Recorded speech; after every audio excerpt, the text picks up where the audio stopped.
মানে এত ভালো একটি মেয়ে, ওর একাডেমি আরও এগিয়ে চলুক এবং যে যোগ্য সম্মান দেওয়ারও চেষ্টা করেছে বা দিয়েছে আমাদেরকে, তা আমরা অবশ্যই অক্ষুণ্ণ রাখার চেষ্টা করব এবং ওয়েন্দ্রিলার পাশে অবশ্যই আমৃত্যু রয়েছি।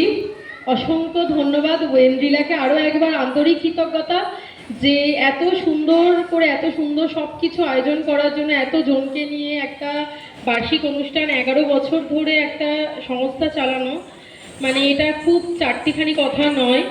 খুব কষ্ট করেই একটা একাডেমি চালাতে হয়, বিকজ আমারও একটা নাচের একাডেমিই রয়েছে। কিন্তু ওয়েন্দ্রিলার জার্নিটা, ওর মায়ের অসুস্থতা, বাড়িতে অনেকেই মানে থাকে না যে পাশে সেরকম পান না, আজকে ওর হাজবেন্ড ওর পাশে রয়েছেন বলে আজকেও 11 বছর ধরে এই কাজটা করে যেতে পারছে। আশা করব আপনারাও ওর পাশে থাকবেন, যাতে করে ভবিষ্যতে ও আরও অনেক দূর এগিয়ে চলতে পারে। এই 11টা যেন আরও 4 গুণ আমরা দেখতে পাই, আশা করব ভগবানের কাছে, এটাই আমি চাইব। Thank you so much. আর আমাকে মানে শুধু মানে চুঁচুড়া থেকে আমরা এসেছি আজকে কলকাতার বুকে কোথাও, মানে কলকাতা মানে যে কোনো জায়গায় আমরা বলি যে হ্যাঁ কলকাতা একটা আমরা পারফর্ম করতে যাবো, সেখানে একটা গেস্ট পারফরমেন্স করা আমাদের কাছেও এটা অনেক সৌভাগ্যের ব্যাপার।